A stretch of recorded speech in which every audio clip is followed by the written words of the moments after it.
New Tata पञ्च 2026 model accomplish plus S भेरिएन्टको गाडी हो यो। यसको साइड प्रोफाइल यस्तो छ। 16 inches tyre with yellow wheel, LED DRLs, LED fog lamp, headlamp,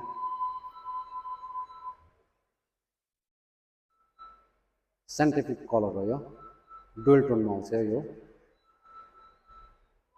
अगाडिबाट यस्तो देख्छ यो गाडी, पहिलाको भन्दा धेरै नै चेन्जेस भएको छ यो गाडीमा।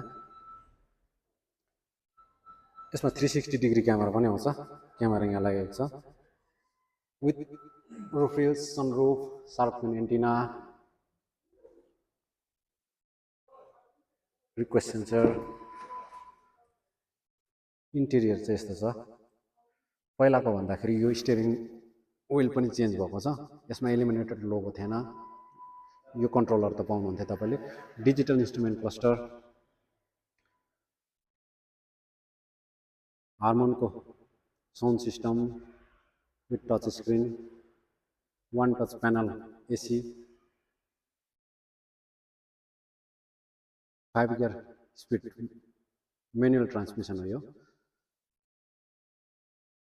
सनरुफ,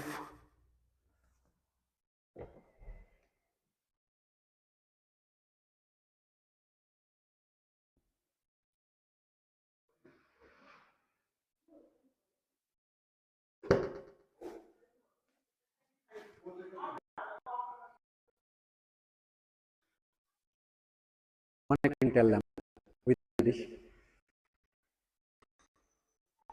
यो चाहिँ चेन्ज भएको पहिलाको र अहिलेकोमा चाहिँ। स्पोइलर पनि यसमा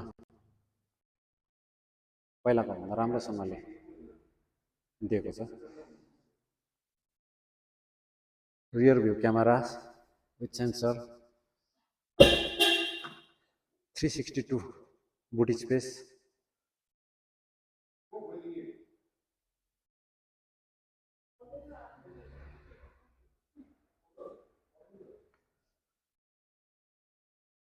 हिल्सको लागि चाहिँ एकदमै सुइटेबल छ यो गाडी। ग्राउन्ड क्लियरेन्स पनि चेन्जेस भएको छ यसमा। पहिलाको 187 mm आउँथ्यो भने अहिले तपाईको 193 mm भएको छ। ग्राउन्ड क्लियरेन्स पनि बढेको छ।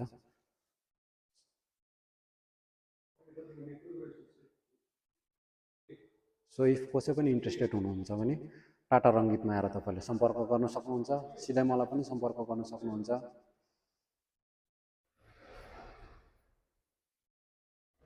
So thank